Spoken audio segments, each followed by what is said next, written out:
right, are we ready to go? All right. I would like to call this meeting of the Las Vegas Arts Commission to order at 4 p.m. on September 15th, 2016. I am Chair Polly Weinstein, and I would like to ask the clerk if we are in compliance. Yes, we are. Okay, great, thank you. Would you please take roll? Yes, sir. Chair Weinstein, Present. Vice Chair Shevsik, Yes, here. Second Chair Abelman, Present. Commissioner Gainer, Here. Commissioner Alvarez, Here. Commissioner Michaels, Here. Commissioner Trimble, Here. Commissioner Kukoc, Here. Commissioner Karpel, excused, Commissioner Ogilvy, Here. She's here. Sat, yeah. Sandy's here. Carpel's here. We just want to. Commissioner Ogilvy, Here. Commissioner Zachman, excused, Commissioner Kern, excused, we do a quorum. Thank you. I'd like to ask the commissioners when you're going to speak, please identify yourself for the clerk's recording. Are there any changes to the agenda? No? All right, seeing no changes to the agenda, we will get started. The items listed on the agenda may be taken out of order presented. 2 or more agenda items for consideration may be combined, and any of the items on the agenda may be removed or related discussion may be delayed at any time. A copy of the chairman's agenda may be obtained from the city clerk's office at 495 South Main Street. Let's see. Number 4, approving the minutes. In front of us, we have the minutes from the meeting of June 16th, 2016. Hopefully everyone has had a chance to review them. Are there any changes or corrections? Madam Chair, did we do item 3? Oh, this one's not, I jumped over, I'm so sorry. Item number 3 on the agenda, public comment during this portion of the agenda must be limited to matters on the agenda for action. If you wish to be heard, give your name for the record. The amount of discussion as well as the amount of time any single speaker is allowed may be limited. Okay, item number 4. Action to... Is there anybody here from the public that wants to make a comment? Okay. All right, seeing no comments at this time. We have the minutes from the meeting of June 16th, 2016 in front of us. Hopefully everyone has had a chance to review them. Are there any changes or corrections to those minutes from anyone on the commission? All right, hearing none, I will seek a motion for passage. So moved. Seconded. No need for a second. Motion has been made to approve the meeting, the minutes from the meeting of June 15th, 2016. All in favor, say aye. Aye. Anyone opposed? Motion passes. Thank you. Item number 5 on the agenda, report by the Arts Commission Chair regarding monthly summary of current initiatives, cultural events, and opportunities. All right. First of all, we have a new member of our staff. We would like to welcome our newest Office of Cultural Affairs employee, Laura Machado. Thanks for joining us, Laura. This is Laura here in the corner. Laura is a native Nevadan. She earned a bachelor's degree from Gonzaga University, majoring in art. She's worked with artists Dale Dupuy and Austin Wood. Everyone, please join me in welcoming Laura. Welcome. Thanks for being here, Laura. All right, additionally, we have some great cultural events and summary of current initiatives going on. First on the list here, we have the Downtown Cultural Series, the Outside and Jazz Trio. This is an all-ages event. It's happening Friday, September 16th from noon to 1 p.m. It's free and open to the public, and it's going on at the Lloyd D. George Federal Courthouse. The next item we have that we are featuring here is the Aesthetics Primary Exhibition. This exhibition is going on through September 29th, open during reception and by appointment only, and it is located at the historic 5th Street School Mayor's Gallery. Next, on the 1st of October, we have Oktoberfest. It's happening on Saturday, October 1st from 3 to 9 p.m. It's free and open to the public.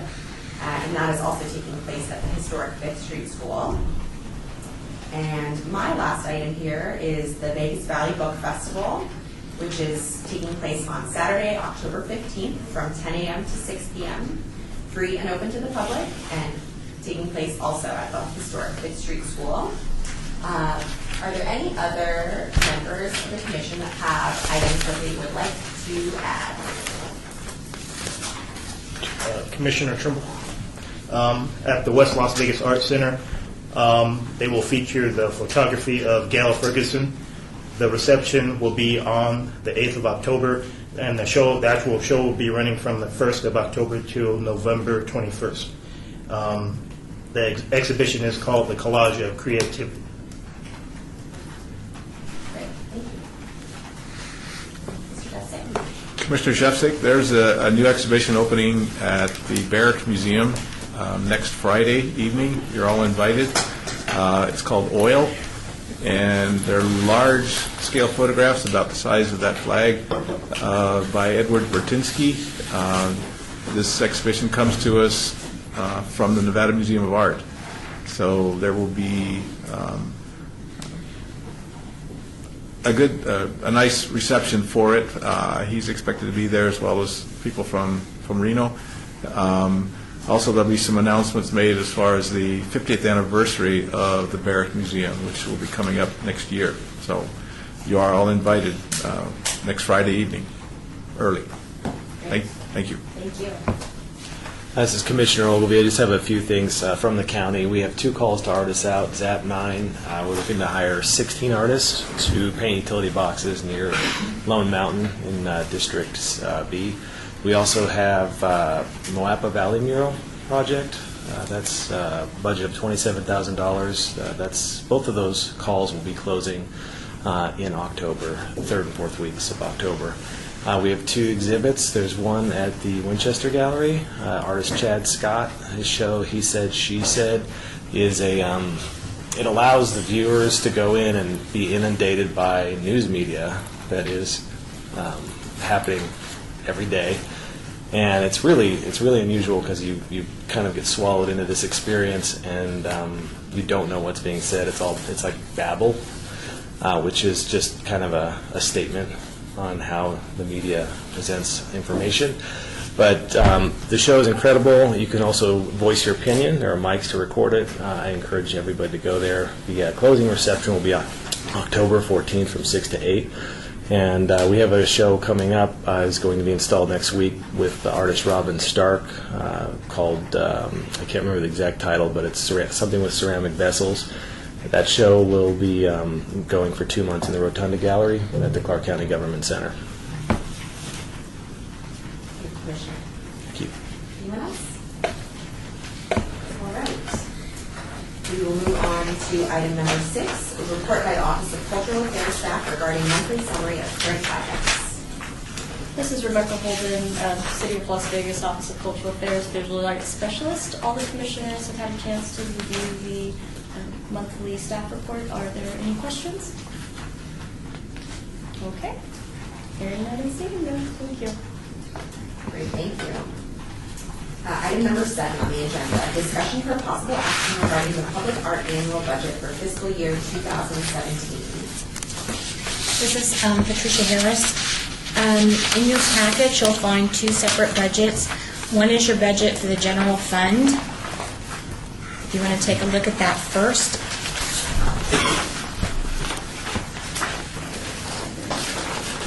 Oh, you're in the other order? Okay. We'll look at the percent for the arts one first then. This shows the percent for the arts budget. You have appropriated funds of $750,000. That $750,000 is $250,000 for the Main Street signature sculpture, plus $500,000 from Forest City that has been set aside for a signature sculpture here at City Hall. So those are funds that are already allocated and are not open to you. On the other column, you have unappropriated funds. Your beginning balance was $324,036. It shows actual expense so far in FY17 of $200, encumbrances of $78,800. Then you have a balance of $245,036. The $60,000 is a set aside for maintenance of projects that we've already completed that need to be continually maintained, which leaves you a balance of $185,036. Then you have art projects that you approved that have not been encumbered. These are they're showing the wrong titles for the projects as we've changed them from June. The banner project, which is now the painted utility boxes project, you allocated $20,000. The Scotch 80s project, which is up for discussion today, you allocated $7,500. And many projects, I don't remember what we decided that was going to go towards, but it was going to go to the mural, the alley projects, $10,000 for the alleys. Was it 10,000? I don't remember what it was. It was 10. It was 10 for whatever. Okay, so $10,000 for the alley projects. That doesn't show encumbered because we've not encumbered the funds with finance, but we did have him show that it is a set aside and that you did actually say you wanted to use those funds. So the available funds at this point in the percent for the arts is $147,536. Any questions? I have a question. I thought we had decided to hold off on the Scotch 80s project until today. I didn't think we actually That's what I said, is that you voted to have it. This is not encumbered, and it's going to be discussed today as to whether or not you're going to go forward with it. But are you asking us to vote on this budget now? No. This is just to outline what monies you had. At the May meeting, we had some problems discussing the budget, so we wanted to clarify what you had in the budget going forward. Okay? Then if you take a look at the general fund budget, your budget beginning FY17 was $49,783. These are past encumbrances that we have set aside that you pay annually from that budget. $2,000 for art plaques, $3,000 to go towards the creation of the awards for the Mayor's Urban Design Award, $1,000 to print a public art brochure update, $2,282 is half of expense for a storage unit that we share with the visual arts galleries in our department. Then artistic services, $10,000 for education programs, $5,500 for lectures, and $5,000 for workshops, which means out of that $49,783, you allocate $28,782, which leaves a remaining $21,001 of unappropriated funds. So I think I got confused on this last time. So that has nothing to do with 147. We have 147. Right, they're two separate accounts. Okay, so we have 147 for one account and 21,000 for the other account. Correct. Of unallocated funds. And you both, I saw in the previous minutes that if the money is not spent, if it does not roll over, it goes back into the general fund? Only in the general fund. Okay. The sheet that you have, 21,000, if it's not spent by the end of June 30th, then we lose that money. But the percentage of arts rolls over? Rolls over. Correct. Any other questions? Thank you. Maybe just one comment. I know last year some of it didn't get spent, and I'm hoping that we have something at the end that we can pop it into something this year. We kind of talked about that, so maybe for later discussion. And to see that money get lost and not go to the arts. We have one or two projects on this agenda. Okay. Good. Thank you. Thanks. So no other discussion, we will move on to item number 8, discussion for possible action regarding the Scotch 80s project with presentation by Scotch 80s Homeowners Association. Gentleman's name is Herman Fox. Hi. If you would present us with your information. Sure. My name is Herman Fox. I am the Vice President of the Scotch 80 Homeowner Association. And I've come with some visual aids and I have a board I can show you if you're interested in seeing it. If you would. Excuse me.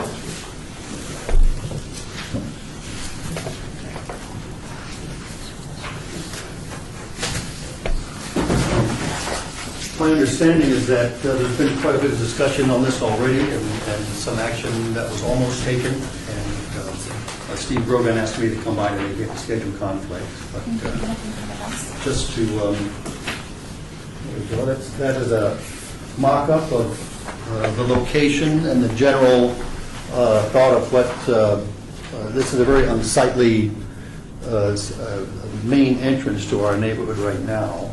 And we're looking to create this monument here to establish the neighborhood as the historic neighborhood that it is. A very old neighborhood of Las Vegas. The Scotch 80. I assume most of you have heard of it before.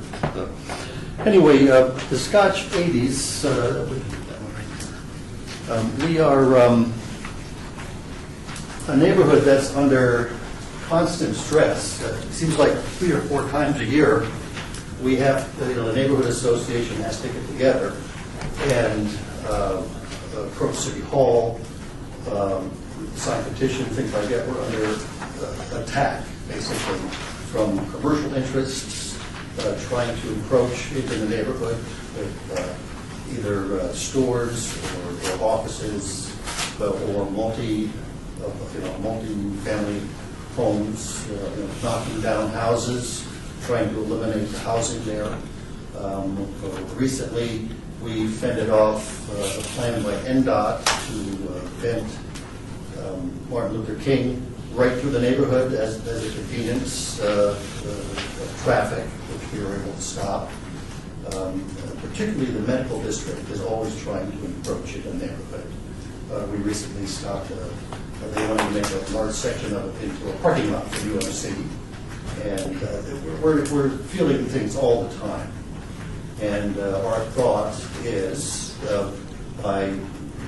would certainly help to have a monument like that to establish that we are a historic neighborhood and need protecting. One of the things it will do for us will help the association maintain and develop the esprit de corps of the neighbors there. We have a nicely defined block of streets that we want to keep people focused on. That we're all let them know that we're fighting to keep the neighborhood as it is, which is what we call it, old neighborhood with old growth trees and lots of greenery. That's the main thrust of what we're trying to do. The funds that we're looking for are going to be used to help us design the monument. The $7,500, I believe it is, that's $7,500. The neighborhood itself is raising the funds to actually build it. We have the support of the mayor, who lives in the neighborhood, and also of Councilwoman Tarkanian. She's also indicated that's a good idea. It's kind of a prominent as these things go. It's very prominent to have it right in the middle of a street like this. There aren't too many like that. Again, it's right now. It's just very unsightly. It's a curb and a bunch of signs, and we're trying to clean that up also. Sort of double purpose. If I could ask a question. Yes, please. Commissioner Weinstein. Could you tell us what intersection here that we're looking at? Let's see. We have Ellis right there. Ellis going perpendicular. We are on Shadow Lane. Right there. So it's Shadow Lane and Ellis right before Ellis. On actually the second board here, I have the location. It shows it where it actually is. Here's Shadow Lane. Here's Ellis. This is Shadow Lane coming in from Charleston. Coming here. This is where the item would be here. And you take a left in Ellis, and Shadow Lane goes right into Scotch 80s, as does Ellis around. we consider this whole area Scotch 8. Okay. Also, you noted that the community association is currently raising funds. Yes, You're looking for additional funds. Tell us a little bit more about. Well, Steve and I figure probably in addition to the design will be at least $20,000. We'll be looking for additional funds. We'd love to look for additional funds, but our intent right now is to raise it ourselves and to get it from anywhere else where we can, I don't know if the city has funds available for that or if there are other grants out there, but it's our intent to get this built. So is what you're showing us here just a placeholder for a later design? Yes, that is not, the handout I sent around actually has 3 different designs. This one, the board right there is the first one. The second one is a little bit more basic with a solar element on top. And I believe the third one is the same one, yes, it's the same one with more detailed close-up of another potential one. But our thoughts with the $7,500 is to employ a local architect or artist to design something that will really represent our neighborhood and the city properly. Steve indicated you would want to look for someone local. And like I said, this is one of the few monuments located right in the middle of the street. We're trying to get a little bit more higher profile than, for instance, the one that's in Walthall, which is just a tombstone kind of thing. We really would like to make a statement with this. Can I ask, this is Commissioner Michaels, can I ask questions of city who may be able to answer this? For other similar historical neighborhoods in that area, who's paying for all the signage? We have to talk to planning, and I would. So the Arts it's not Commission signage. hasn't funded any other similar monuments? We generally don't fund signage, we fund art projects. Okay, that's what I was trying to Yeah, ask. and I know there's a lot of when it says other. this was a placeholder, that it would be an art piece. Right, we're looking for some design to really represent who we are and within the city. You know, I have to say that one other point I have here is that this year there was the city's 2015 Neighborhood Partners Funds grants. All 29 neighborhoods were represented there, and we were granted by the 29 neighborhood representatives. They gave us a grant of $1,000. So they did feel that we are a historical neighborhood, and this is a project we're supporting. So it has been vetted to a certain degree from that standpoint. This is Commissioner Curran. I know we've been talking about this for quite some time, and I hate to sort of, kick the can down the road on it, but you're going to have to raise some private funds in addition to these public funds. It seems to be easier to dedicate public funds to sort of a more definite concept. We don't know what the design is yet, so it's sort of hard. But to me, this looks more like a marketing signage than artistic signage. But of course, Well, there's a placeholder. Sure. I guess my question is if it's going to be a mix of private and public dollars. Perhaps the private dollars could be dedicated toward the design phase, and then the public dollars could potentially match. I don't know. Well, this is Commissioner Diener. I would say, that's a really valid point, and I think everybody knows, and especially you understand how I actually really support this project. But I think that what we normally do, if we pay for anything, we usually pay the design fee. That's generally how we do it. So it would kind of be in the reverse of that. Okay. And I think I would just really quickly like to address what Commissioner Michaels brought up at the last meeting, which was why would this neighborhood get preferential treatment over any other neighborhood? There are medians in every neighborhood in the city. And I think to that I would say kind of that's how government operates in a way. If we were to put out a call every time we wanted to do anything to the whole valley, nothing really would move forward. So, for instance, your alley project. If we had said, oh no, we're not going to do that, great idea, unless we solicit every alley that could possibly help a project, we would never get a project done. So historically speaking, commissioners have brought projects forward that represent the ward of the person, their ward, or the ward of the council person who has placed them on the commission. That happens all the time.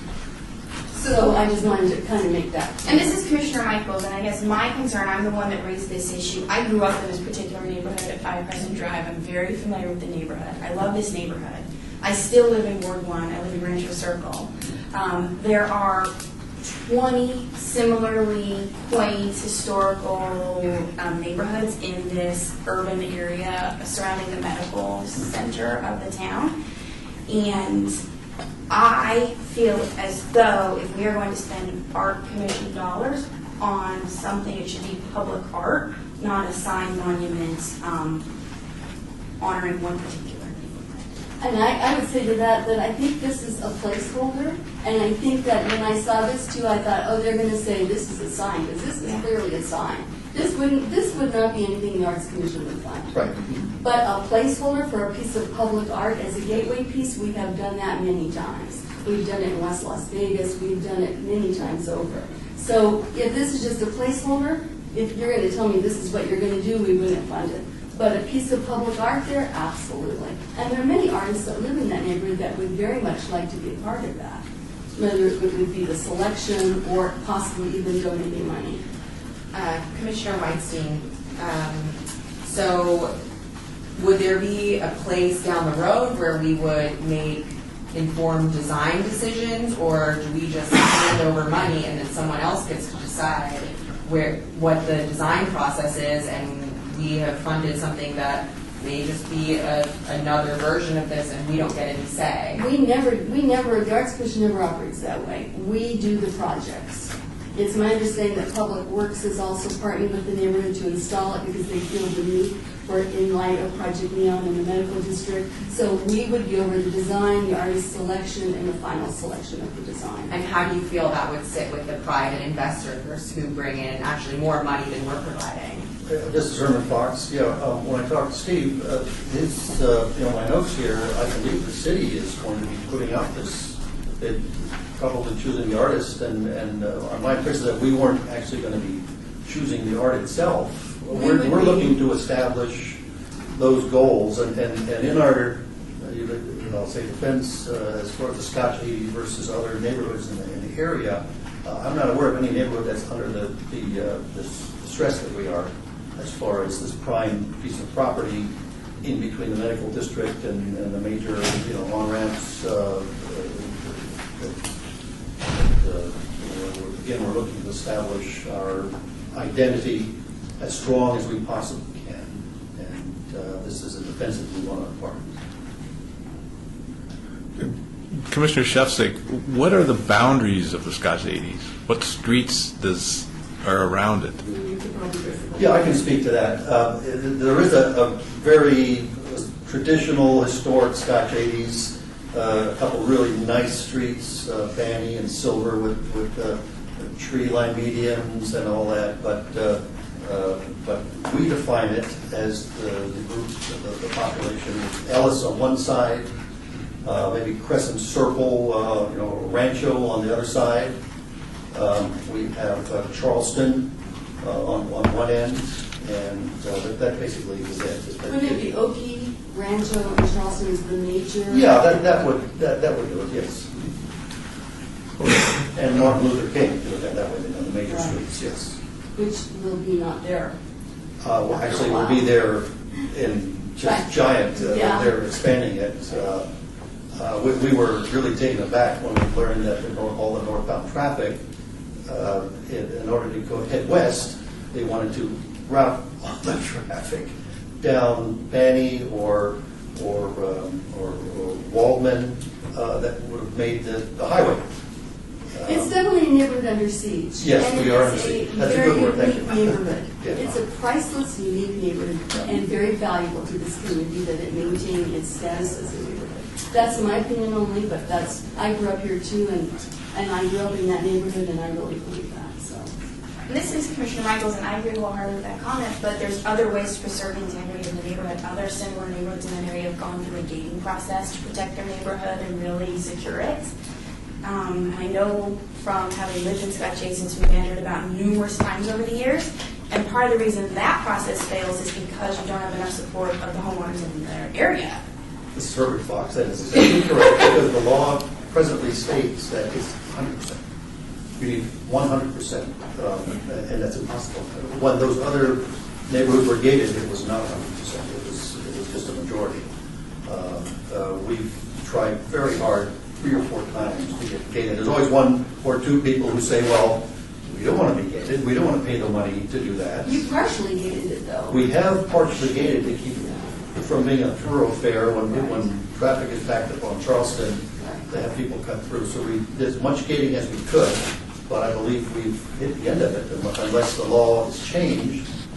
And I believe the council has indicated that's not going to happen. So yes, we would love to gate the neighborhood. The neighborhood association would.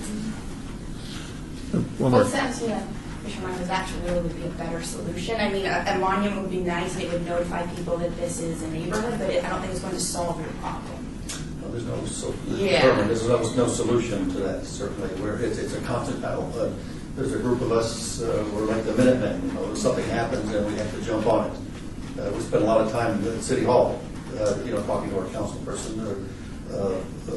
Lois Darkini is very supportive of it. She also believes it's an important neighborhood that needs protecting.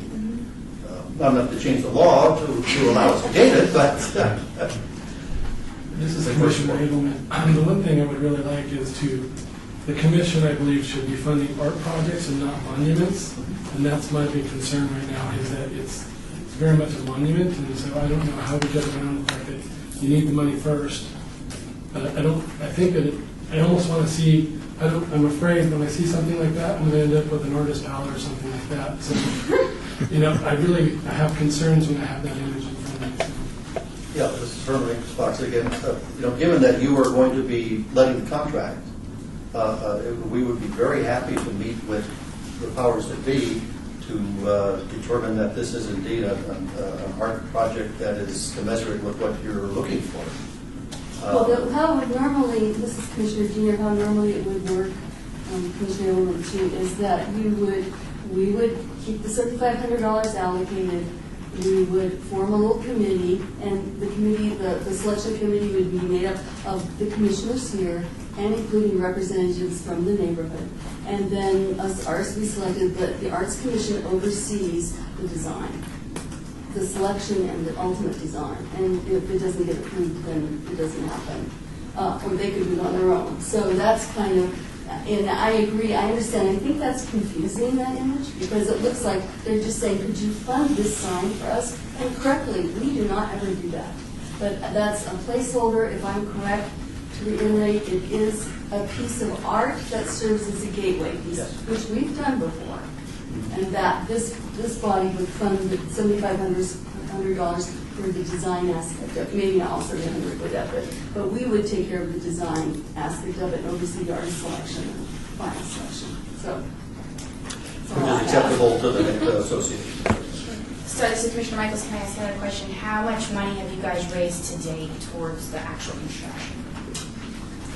Something. This is Herman Fox. I'm not sure 100%. I think we have, I really shouldn't speak to it. I believe we have $5,000 to $10,000 in our association fund. We tend to do this on a project basis. When something comes up, we target it and go around to the neighbors and we ask for money. Given that we haven't gotten this going yet, as such, it's difficult for us to say, well, this is what we want to do, because we don't know what we don't have, what we're going to do yet. I guess my concern would be we allocate the money, we go to the design phase, and then you guys never get enough money to build it. I think that the original motion was predicated that the neighborhood match the funds. And that would be the motion, $7,500 with the match for the neighborhood. I may be wrong, we should be under that. Okay, so that takes care of your question.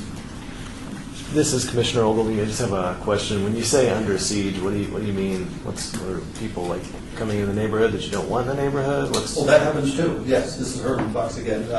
UMC, this is not really a related issue to what we're talking about, but UMC, when they discharge patients they just let them out the door. I mean, we have people in gowns walking, shuffling through our neighborhood, and due to the gating we've done, they have very difficult time getting out once they get in. There's only a few entrances and exits there. But that's not really what I meant when I said we're under siege. We're under siege by commercial interests who would like to take spaces and make them into medical facilities, parking lots. One of the big ones is there's a trailer park adjacent to it as part of our Scotch lease, which they wanted to make a 24-hour parking lot for UMC. Right butting up to all the houses with big lights and 24-hour for the hospital that would have ruined the lifestyle for 25% of the people in Scotch 87. Those are the kind of things that we deal with all the time. That and NDOT trying to send traffic flows through the neighborhood. We have on Shadow Lane, houses, they hasn't been knocked down without permission, but once they're knocked down, they're knocked down, and they think they're going to get rezoned to make them into lawyers' offices or medical offices, and we fight that all the time also. So do you hope that this artwork prevents people or prevents companies from wanting to commercialize the area? We see it as a way of helping all the people in the neighborhood to think Scotch 80s, that this is a neighborhood that we have to protect. Even in the far corners that say, well, maybe this doesn't affect us if it happens on the other side of the neighborhood. But one of the main things is to establish the neighborhood as we are and get people in the neighborhood to support us, and also external people who might not know about the Scotch 80s and how historical the neighborhood it is, one of the original neighborhoods. Yeah, I think it's against Commissioner Ogilvy. I think this is a really interesting problem for an artist to solve. I do think it's more ideal for an artist to solve than an architect. I think we need to be careful with that language because it's the Arts Commission, not the Architect Commission. Public Works funds architects. There's a big pool of money for architects from Public Works. So this is strictly for artists. So, but I think it's great. I think it should happen. Commissioner Abelman, so if you were funded, what's the time frame that you could raise the money and this project could be done? We were thinking that we would like to get the design portion of it completed by the end of the year, if that's possible. That's what Steve told me. Or at least, maybe not completed, but get the contract let and get an artist on board by the end of the year. Once I don't know how long that design process would be. I have no experience in that, but would it be 3 months, 6 months? The reason I'm asking is I can't imagine it would take more than a year to raise funds. That's an outside. It's not really that much money given the neighborhood and the people we have and the affluence there. Commissioner Abelman, that is important because I think this has been in front of us for quite some time now. Pardon me? This has been in front of us for quite some time, so I'd like to see it either done or move on to another project. Sure. Does anyone else have anything to ask or any additional comments? Yeah, so Commissioner Curran, question for the city. Is there any recourse if we put up the $7,500 and it's not matched, or is the match met with an immediate match from the neighborhood? I guess I'm just curious how that dynamic works. The recourse would be that if they didn't match it, we wouldn't do the project. So if we're going to cut a check, they need to have a matching check, right? They would have their match in place, Okay. but I think what I heard was that you might have that already. I'm not sure, but. Now, the match would necessarily be for design, or would that be for the building? Well, we're going to take care of design. Right. The motion was to match the 7,500 with 7,500 or more, I believe. So whatever it would cost to produce this, Sure. that's what the match would go to. Right, okay. I can't imagine that would be a problem. Yeah. It would not be. I could commit to that. We could get them to prove that they have a match, however you wanted to do that, I imagine. Just the only concern being we pay for the design process and nothing happens from there. Right. Right. Commissioner Alvarez, Scott Davies is a very historic neighborhood. It dates back to the 1920s, even earlier than that.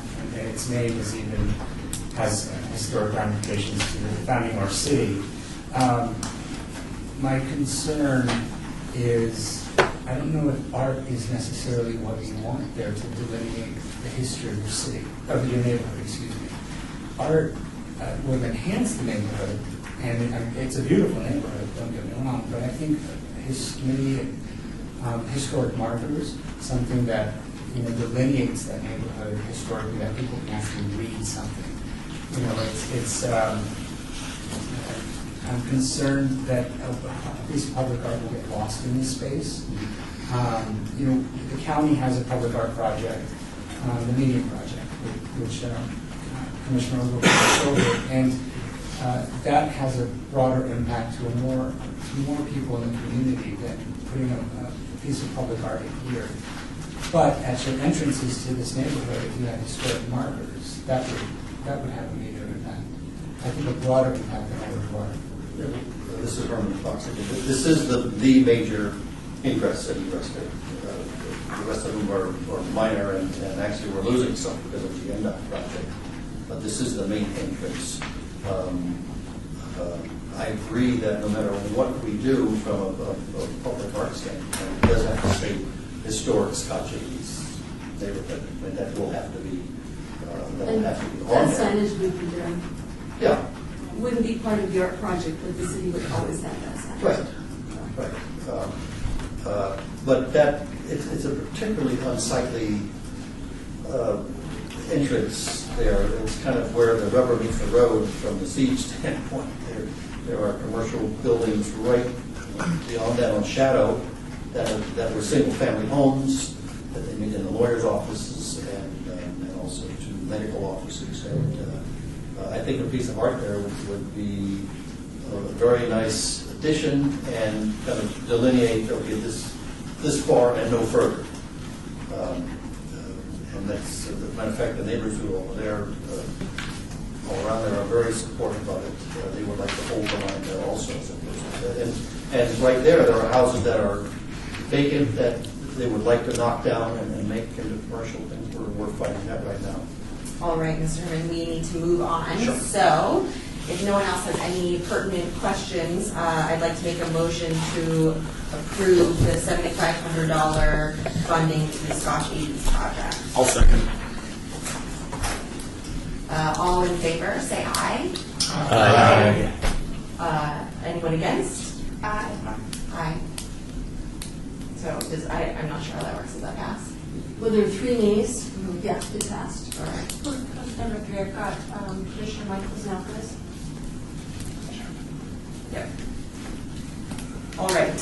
So with that, we will move on to item number 9, discussion for possible action regarding the Art Pop project, a presentation by Dale Sprague, president of Canyon Creative.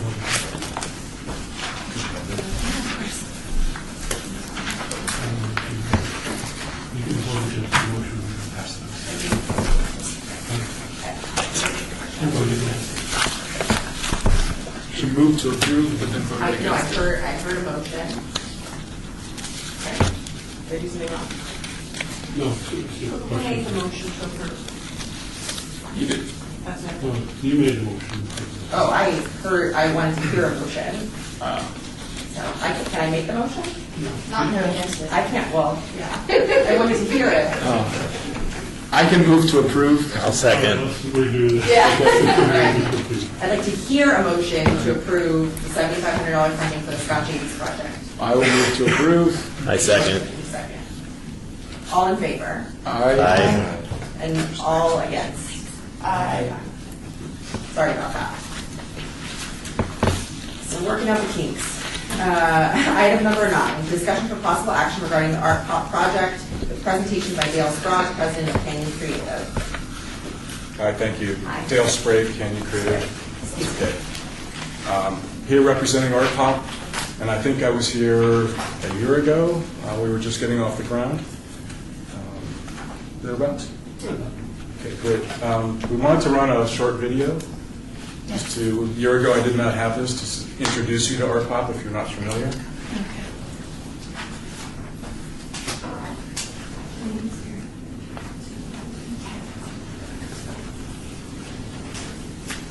It's 2 minutes.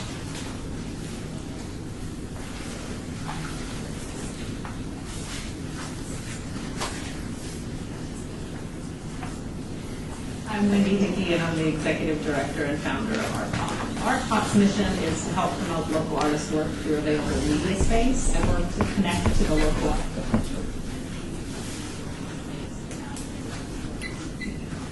Right now, we're on traditional billboards. Technical difficulty.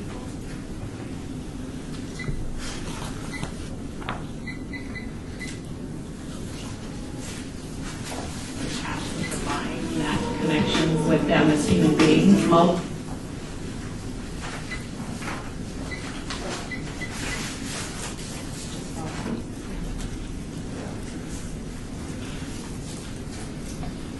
This will give you a chance to read the paperwork. Sorry.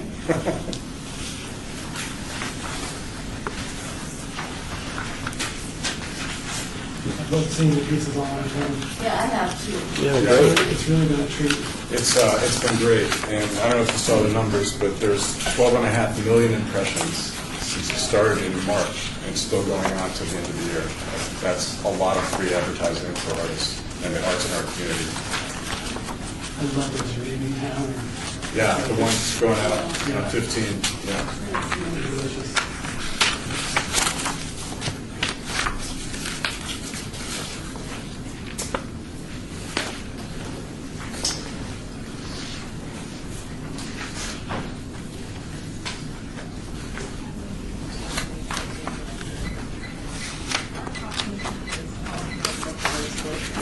Media space. I work to connect to the local art community, and the media companies donate space to have local artists' works featured on them. Right now, we're on traditional billboards, digital billboards, bus sides, and news racks. I've always been drawn towards creative people, their passion for life, and that connection with them as human beings. Most artists just really aren't sure how to market themselves. I wanted to be their voice. Art Pop was a coming out party for my family. It changed everything for me. When you come from a place of confidence and you're feeling good about your art, it's easier for you to flourish. And I've seen that happen over and over again. You don't even realize how many people see the billboards day to day. It is wonderful for painters and photographers, but it's for any discipline. All you have to do is have your work photographed properly for submission. Because I live in Charlotte and I get to see that community being built, becoming gallery owners together, they're collaborating. My work is going to continue to get better because of my association with artists I've met through Art Pop. Not every city has the luxury of grants or funding to pay for the printing costs. I want to replicate what we're doing all over the country to help as many local artists get recognition in their given communities as possible. Wendy has a vision. She's doing it because she is absolutely passionate about local arts. Dreaming about helping artists and then actually seeing that happen on the street, I get my heart filled up more than they do probably. It's truly my pleasure.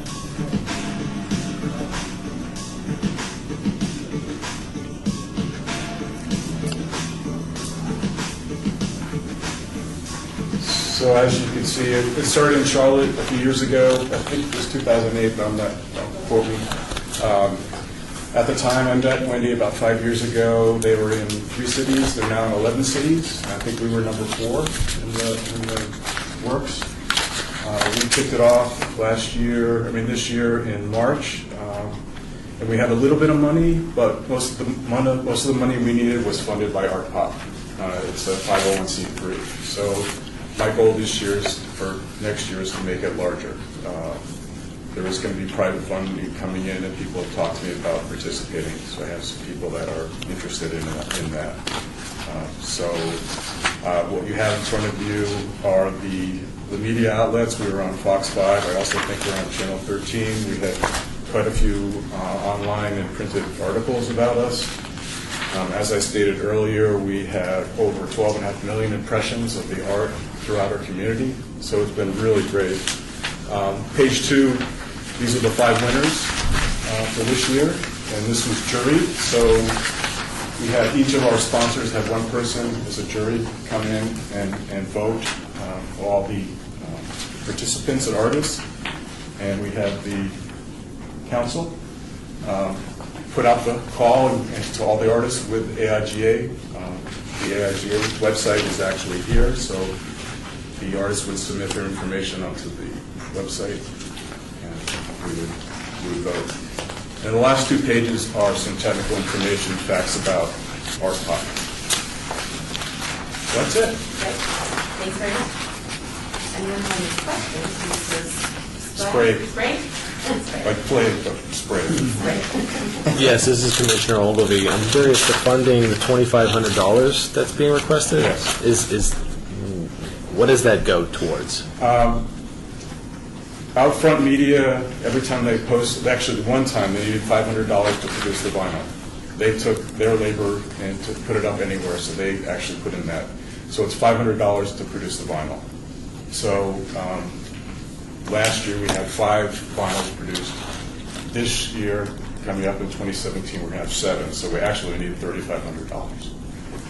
So we'd also like to do an unveiling party for the artists to come in, so the winners are announced. So I'm really trying to raise about $5,000 to $10,000. Are the artists compensated? They are not. Free advertising. This is Commissioner Michaels. Is all of the advertising space donated library channel and Outfront Media? Presently. We might look at other partners. Commissioner Alvarez, I do want to say J.K. Russell's project on I-15 heading out towards California almost caused an accident trying to take a photo of it and driving about 90 miles an hour. So it's a great project. It's nice to see. I know all these artists. It's great to see them on these billboards. Commissioner, were you requesting 2,500 or 3,500?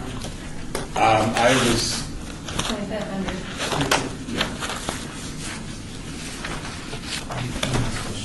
Commissioner Alvarez again. Would these billboards be in the city of Las Vegas? no, they're in.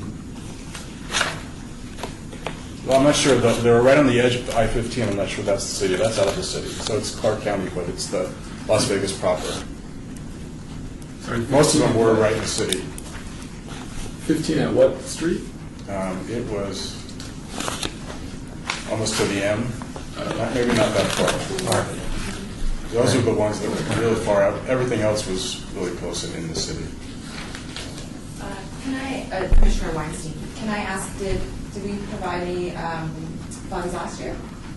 I believe Mr. Sprague came, but I think probably you said that maybe Zappos was going to support the project. We had talked about it, but we did. Oh, okay. It happened so we much didn't- last year that so quickly we just went. I had no time to raise funds at that I time. think we might have a problem funding projects in the county, as they would have funding projects in the city maybe. Yeah. So, I don't know, I mean, maybe it would be, maybe the motion would have to say if the buildings were in the city. I can certainly research for that.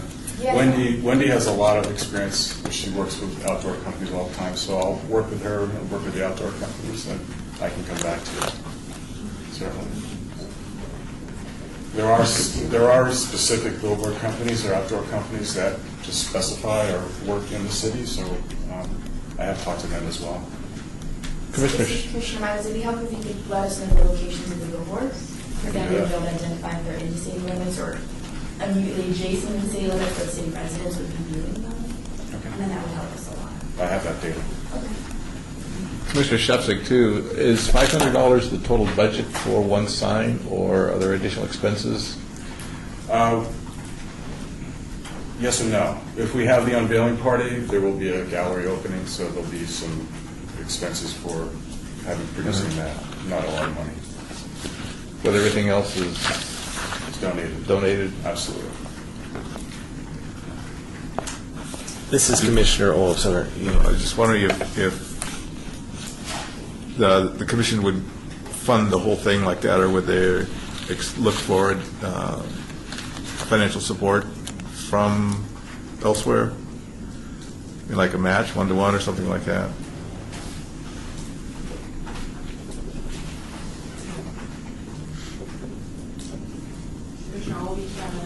Yeah, I think the project is a great project. I didn't realize that the artists weren't paid, and free advertising is pretty cool, but it doesn't pay the bills, and artists here need to make a living. So I think that, I'm behind supporting it. I do think it's a great project, but I think that we should throw more money at it, but we pay the artists. We commission the artists. Which I think would work maybe in your next go around. Well, is it solve your problem? Oh, sorry, because you've already selected the artist. No, that's this year. I'm talking about 2017. This is for 2017 that I'm here for. Funding for 2017. Next year. Starting early. So maybe you could work with the staff and come up with that plan and identification of the billboards. That's a great idea. I agree with I think their model is not to pay the artists, but I'll have to talk to Wendy. Well, you wouldn't be paying them, the Arts Commission would. We would just be understand partnering that, with you. Yeah. Yeah, I think it's a great idea. How does that work if it's a juried? somebody from the commission would probably have it on the jury. Yeah. Okay. So, I would make a motion to maybe hold this for another month and have it come back and be on the agenda again when we can get some additional information about billboard location. Yeah, in particular, if we can get the locations in the city or at least right on the border of the city where that we have some sort of jurisdiction because we represent the city, so. Right. In addition, perhaps that they can be paid, have that kind of information as well by us. Please. Okay. Thanks. I'll second the motion. All in favor? Aye. Anyone? Oh, we're gonna. I was. Seconded by Kern. Thank you very much. Oh, thank you. It's a cool project. Yeah, I love it. Thank you. I'm also a painter, by the way.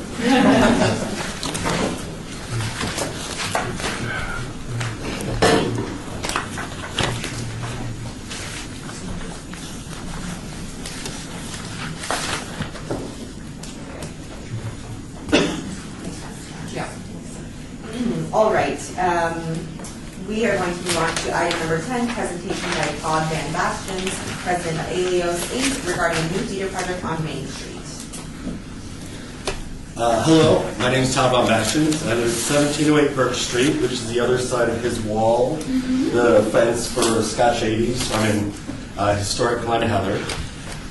And I have operated in the Arts District since 2001. I've been here since 1996. We do not own any property in the Arts District, but we have rented space in the Arts District at 1217 South Main since 2006. During that time, we've hosted over 50 events that many of the people in this room have been to. We've also sponsored the Book Festival. We are pro bono lighting for the Neon Museum. We've also done lots of free lighting consulting advice for the city. We've worked on Zappos project. We've worked on downtown projects. We've offered our services, our equipment, our team and stuff for First Fridays since almost the start. And we've just been known as this group that we make our money off the Strip and around the world, but we like to give back, and we believe in the Arts District. We've made it through the Depression. Still helping people, and this summer, the Onyx Theater, which is located in the county, was running through some issues and was working its way down. Troy Hurd, who is a theater director and producer, has done a lot of great work, came to us and said, is there anything you can do?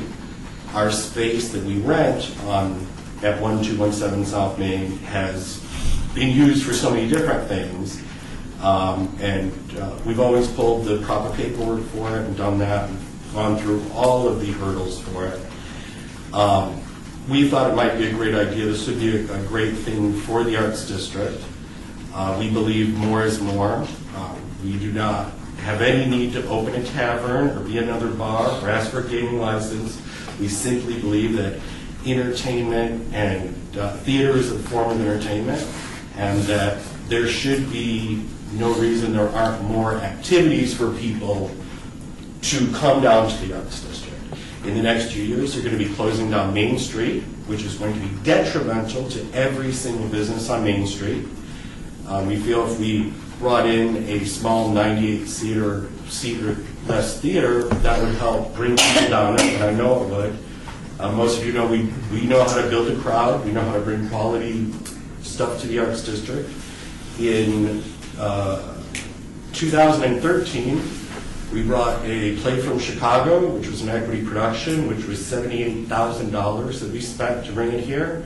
That went on, the playwright won a Pulitzer, and her wife won 3 Tony Awards 9 months later. So that is the quality of what we deliver. This summer we worked with Super Summer Theater. We got them over $2 million of lighting donated for the summer, and upped them to such a point that we're working with them and their directors to bring in more educational programs, because we didn't realize that Super Summer and Onyx and Cockroach and everything, which we help them all the time, a lot of the time it's mostly high school and undergrad students that don't actually have proper training. And by giving them real equipment and training and working with them, and they work with real professionals, they actually have a reason to stay in Las Vegas. They actually have something to learn. You don't learn that just going to UNLV. You need further education after that. You need to build your resume. And that's what I've sort of always happened to fall into doing. We've given over 100 kids scholarships to attend professional organizations, and not even in theater, in writing, sometimes even in sports and stuff, in sports marketing. But what I wanted to come here to do today was just kind of let you know what we wanted to do, which was put on this production in our space for 4 weeks, and then if that goes well, ask for 6 months, and if 6 months goes well, what we'd like to do is really work with the city to try and get a permanent space for what Troy has named the Majestic Theater Company, which we have the full support of UNLV, we have the full support of the Smith Center, Super Summer Theater. I'm pretty sure every single business in the Arts District. We have corporate sponsorship, we have MGM Mirage in support, we have Wynn Resorts in support. So we were coming here to just let you guys know what we were up to, and to ask if you would consider supporting it.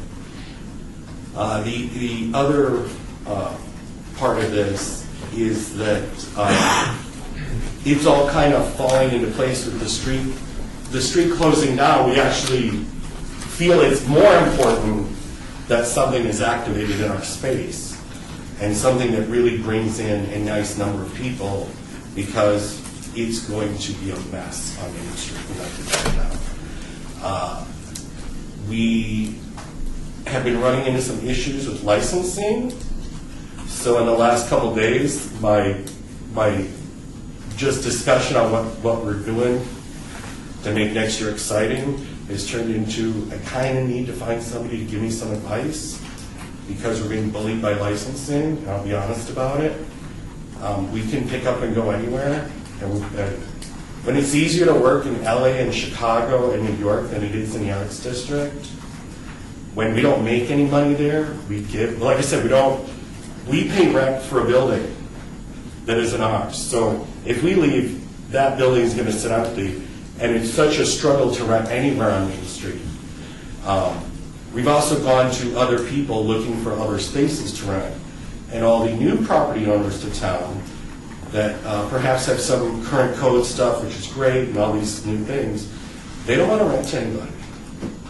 And if we've been there 20 years and can't get rent from that, and we have a landlord that says we've paid rent successfully for 10 years, that'll tell you that people's motivations aren't exactly artistic and community-based and neighborhood-based. And so I just kind of wanted to say we want to put a 98-seat theater at 1217 South Main. We want to name it the Majestic. We want to give it a try for a couple months, and if we make it, then I know, we have a landlord's commitment then for 3 years. We're naming it Majestic after the first theater that was in Vegas, which was located on Fremont Street, which is now the Starbucks in front of the Golden Nugget, but that was a live vaudeville theater and movie palace. And we've been bringing in stuff from around the world for 15 years, and we just want to keep doing that. And we just want support, and we kind of need advice because I haven't been pushed around the way we are by licensing. And they actually came to us and said they were going to rethink that I'm a lighting consultant when I'm one of the city's lighting consultants. So does that even make any sense? No. So a million different kind of issues, but really we just want to continue keeping that neighborhood up. And there's a huge homeless problem. That neighborhood, when things aren't active and things are dark, they snore. And in front of our spot, which we use as a warehouse, it's pretty disgusting 23 hours out of the day. We're trying to fix that. Also, I think our alley is the mural alley. I know I've been in meetings about that. So that's my thing. Todd, thanks so much for Thank you, coming. guys. Thank you so much. Do you have a question? No, I have some thoughts, yeah. Commissioner Abelman, first I want to publicly acknowledge all that you've done for the art community, because you've really raised the bar for all of us.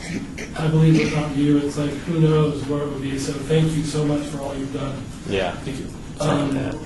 Secondly, I really feel that the arts district is lacking a little arts, if you will, and it's starting to go the other way where we have all these bars. So anything we can do to, in my opinion, to have more art venues, whether it's theater or galleries, we have to do. The city, we have an obligation, I feel, to step up and support that, because if not, we're not going to have a quality of arts, and we're not going to have a quality of art life here. So I just want to acknowledge what you've done, and what I'm 100% behind you. So that's just my comment. I second that. I'd also like to just say, Commissioner Diener, that you've done a lot of work for us when the city was developing the Neon Museum, and an amazing amount of work. And I know I've been to your work at the Cockroach Theater, which has been phenomenal. You're just a talent, and you do give freely of your time, and it is much appreciated. So I guess my question is, it sounds like you're having licensing issues. Is this in your existing space now? It is in the 1217 space. And how big is that space? 4,600 square feet. And it's that assembly thing that they throw out, which is a misinterpretation of national code. And we're at 17 years, we're still going after this assembly thing, which is simply not true. You do not, and people have now come to us in this last week shoving tavern licenses in my face. I don't want a tavern. There's 2 across the street. There's 1 2 doors down. We want to help them bring more clients to them. We know they'll take care of us. Have you talked to, who have you talked to, other than you've just gone right to business licensing? Have you met with anybody else in the city? We have met with Mr. Coffin's office. I'm sorry, I'm not saying my name every time. Tom O'Mashton. We have met with Mr. Coffin's office, and they were kind of guiding us, and then it just went, he derailed us. Well, I'd be happy if you called me and maybe we could have a discussion. We don't need to do it right here, because a lot of it's just, I don't know, let's talk this through. I don't know what I can do, but I know the city infrastructure pretty well. So, and I know that there are issues like this. We've been dealing with them for years. How do you make this work, and how do you get the licensing, and all of it. It's not just the Arts District, it's East Fremont. When you have growth, you deal with these new issues. So, you have a lot of supporters. Thank you. And Todd speaking. Also, we're not trying to bend the rules. The building has been used for multiple things in the past. Also, a public fit performed at a public us where they didn't have even running water and stuff. So our building does fit code. It has everything you need within code to operate a 98 or less seat theater, and we just need support. So thank you. let us know how we can support you in any way, Todd, okay? Great. Thanks very much for coming. I have a quick question. Commissioner Alvarez, Todd, maybe we can write a letter of support for your project as commissioners. We've done that before in the past. And whatever I can do, I've said that the city tends to be in the dark ages on a lot of things, especially code issues. A lot of colleges have not opened in our city because of the silly assembly law. And, is it an Westchester? There's an entertainment district. So I will do everything in my power to make a lot of noise because, I'm a noisy noisemaker. And I will write you a letter of support. I think the commission should support. I think we need to put a little pressure on our city bureaucrats and on our attorneys to rectify the situation. We need this theater, and we should just we need it done. So let's be proactive in this and get everyone engaged immediately. Thank you, Todd. This is just one more question. This is Commissioner Ogilvie. Can we do a group letter where all the commissioners sign off on this? Do we need a motion to approve that, or? We're not scheduled for any action on this. Okay. We can do anything. If you want to have it put on next month, you can request that. To do a letter as a group, would we have to To vote for have the it? commission approve the official letter from the commission. Commissioner Anderson, what about funding? Can we put that on there too? Funding? From the Arts Commission? Yep. Well, that's a whole discussion, we can have that now. We've never funded, the Arts Commission has never funded the performing arts, and it has never granted out or seeded new businesses. It's always been that we bring in artists and artists do public art, right? We have no granting mechanism that I'm aware of, not to say that you can't revisit the ordinance and look at it and rewrite it and try to put that in place. And it's been a discussion that I've had for a long time. So, but how quickly we could get that turned around? Not quick. Todd Von Bastions. Thank you very much. I think that's wonderful that you would all even discuss that.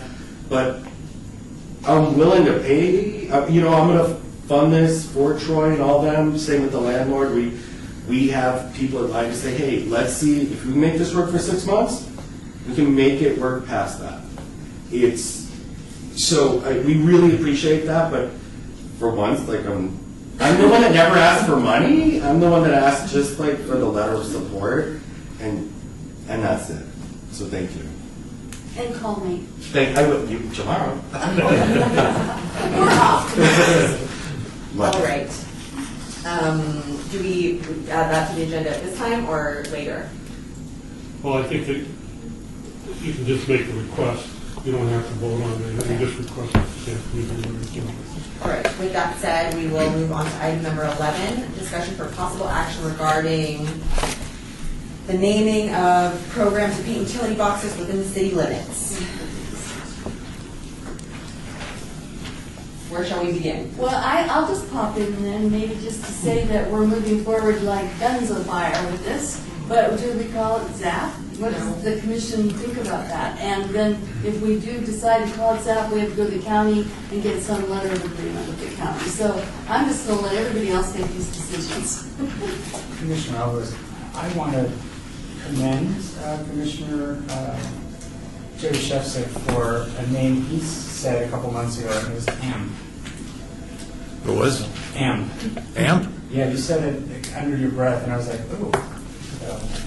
I like that. Thank you. What was relevant to Commissioner Anderson, if you don't mind? AMP because it's Like that. How about amped? Commissioner Weinstein, what are the, Commissioner Ogilvie, do you feel that the public recognizes the project by the name at all, by the name ZAP Yeah. in the county? They do.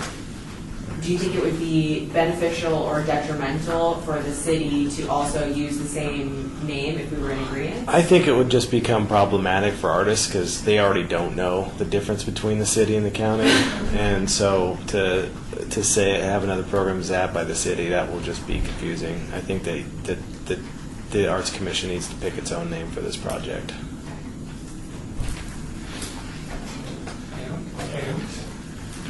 POW? I like Powell also. Powell project? What other thoughts do the commissioners have? We could probably put this on the agenda next month, and we don't have to name it between now and October, Yeah, this is- with these ideas, and just email them out to everybody, and then it could be voted on next month. And then if anybody has any other ideas, just email them, and does that work, Rebecca and Lauren? So we will share our collective ideas for names and put an agenda item on next month's agenda for a vote on the name of the city version of the county's ZAP project. And we have Powell and Amp. So the two names on that list so far, right? Mr. Attorney, do we need to make a motion for that? We can just move on to the next item. All right. Then, with that said, we will move on to item number 12, discussion for possible action regarding design of artistic bike racks. Fiscal impact $20,000 from the Percent Big Arts Fund, all wards. The Public Works Department has come to us several times asking us to help them create bike racks for around the city. And they've always come to us with a very short timeline. They've come to us again with a very short timeline. We'd really like to take advantage of this so that you see an artistic bike rack instead of the off-the-shelf ones that you see around the city. We have told them if we can get approval for this, that we get a design ready for them by the end of December. We'd like to get 2 different designs.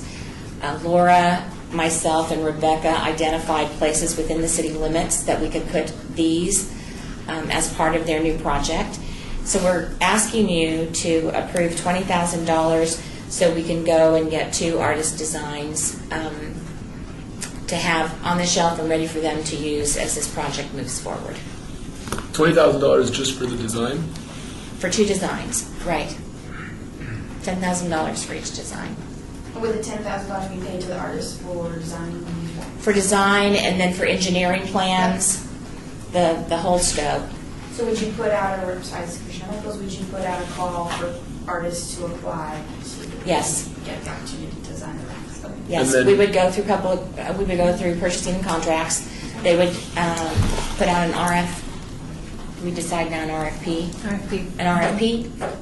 and we'd put together a selection committee. One person from this commission would be on that committee, and then we'd pick 2 designs, and we'd bring it back to the Arts Commission for them to approve the 2 designs that the selection committee selected, and have it ready for Public Works.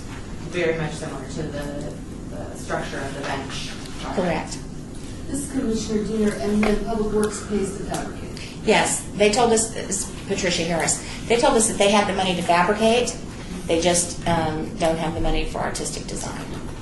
Commissioner Weinstein, so this $20,000 would come out of the net available after approved projects on the Percentage for the Arts? Right. Is that correct? Right. Leaving us with $127,536 afterwards. This is Commissioner Ogilvy. Will Public Works also pay for the stamped engineering drawings? The stamp process costs anywhere from $2,500 to $7,500, which if we're paying them $10,000, that eats up a lot of that. They don't, it has to come out of whatever money we allocate to pay them. So they won't be paying for that, okay.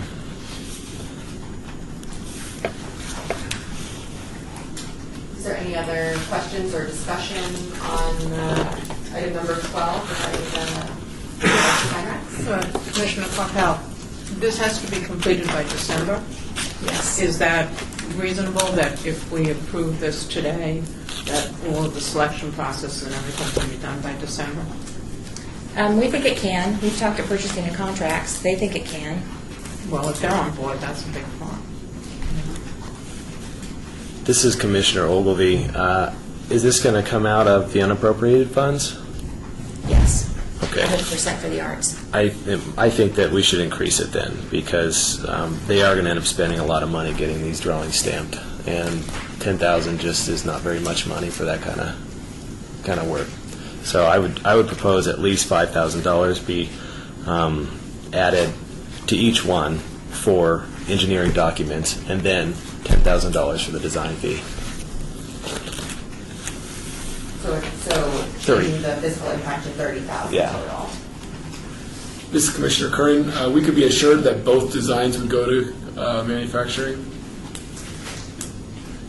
They've told us that they have money to allocate. So it would be both, though. It's not one or the other. No, both, yeah, I believe it's both, I- but two different designs. I'm thinking that it's both.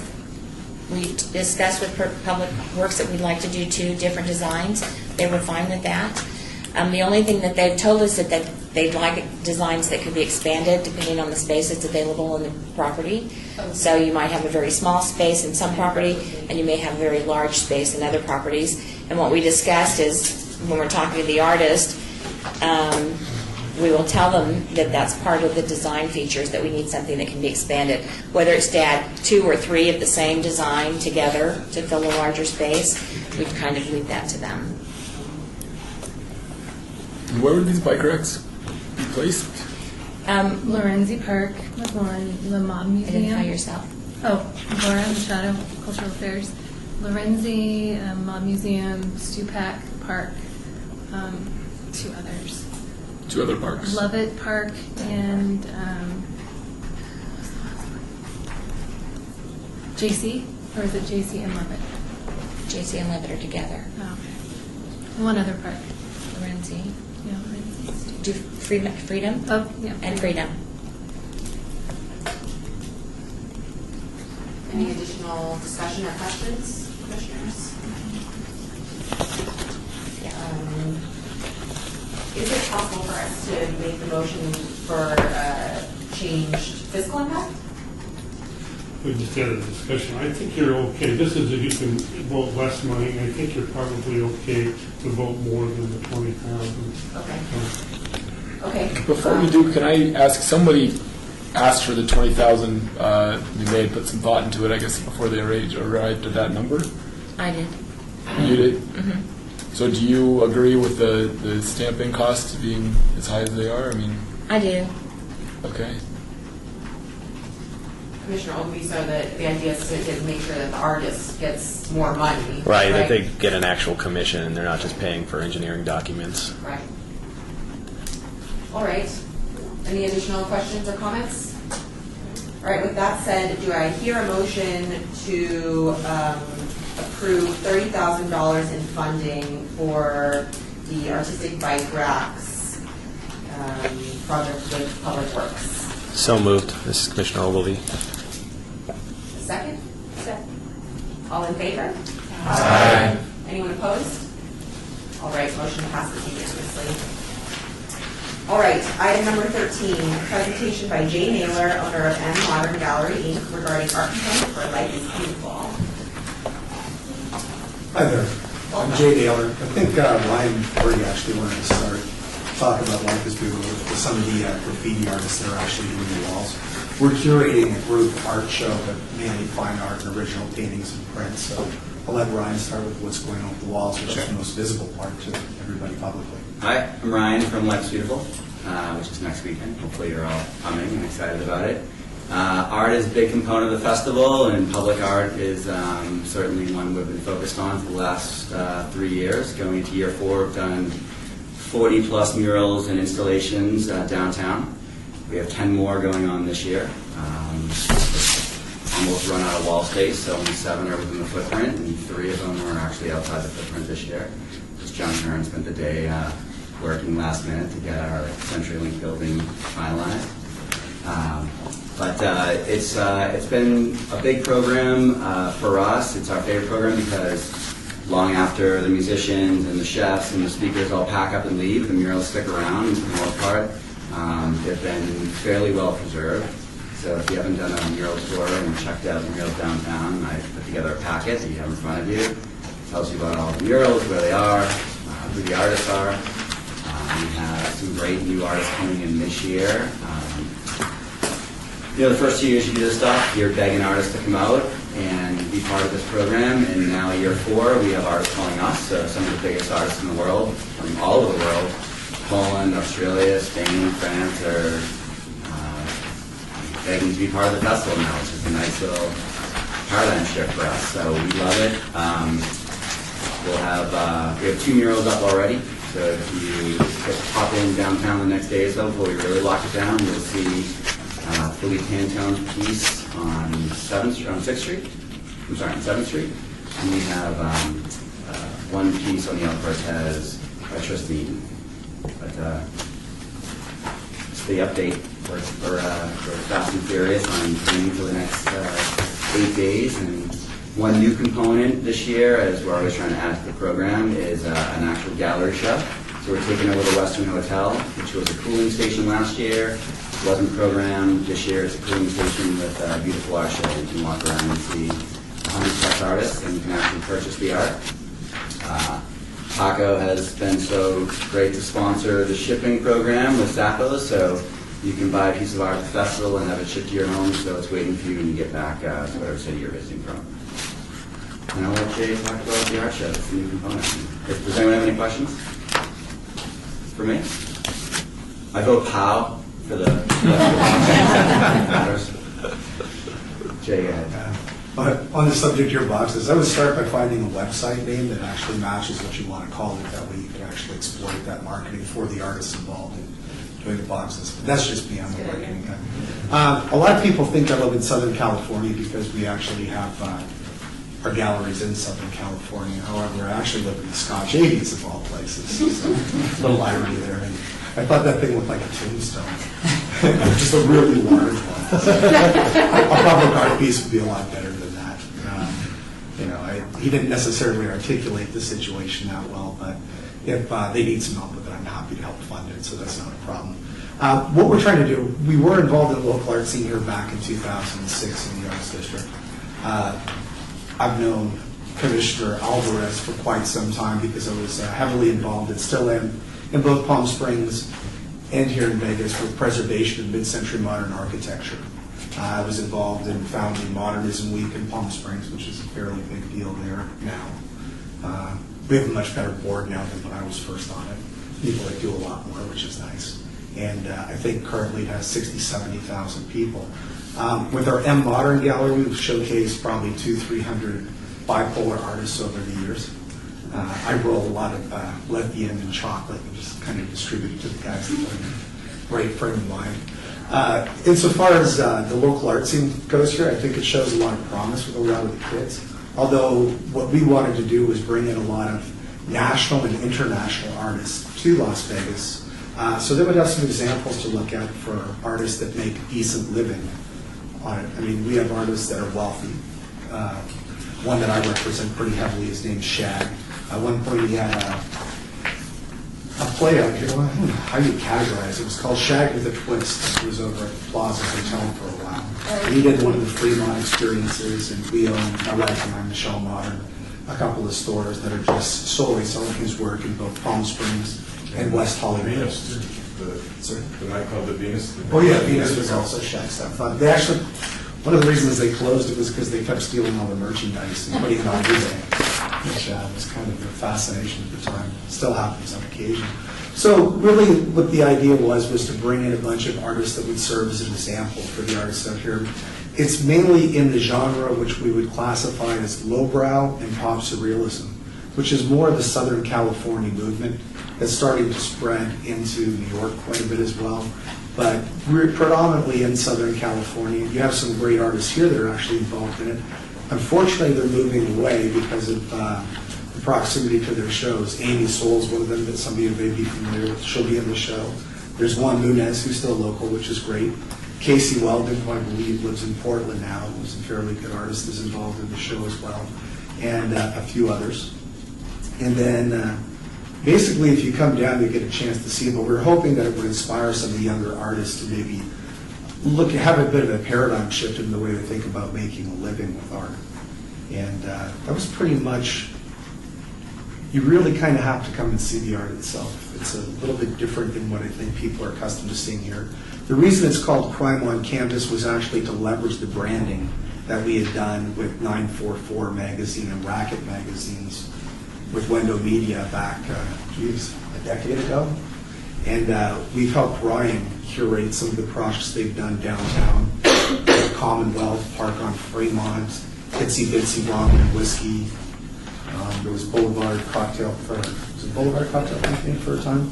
And then two in the district, there's Wisdom and Spirits and two in proper. So it's a lot of animators, a lot of illustrators, and also a lot of fine artists. So I think you'll find a wide variety of different things. And there's even some crossover with the graffiti component where they're using Shepherd Ferry, and Shepherd Ferry is also showing with us as well.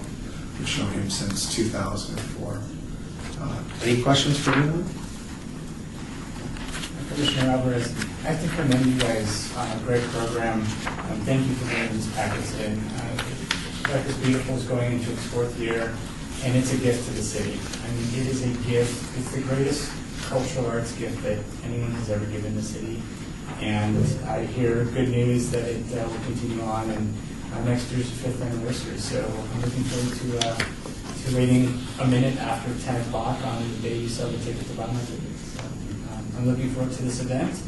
Downtown's already getting crazy, and I really encourage everyone to attend. Thank you for coming. Does anyone else have any comments or questions? All right, with that, we'll move on. Thank you for your time. Thank you very much.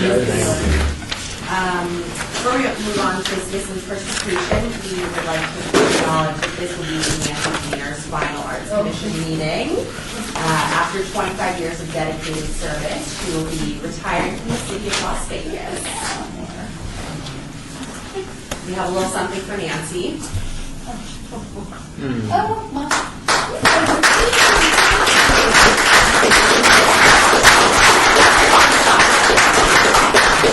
Thank you, Nancy, for your committed service, and please join us in the Chamber Gallery for a reception to celebrate Nancy's long-standing commitment to the arts after the meeting.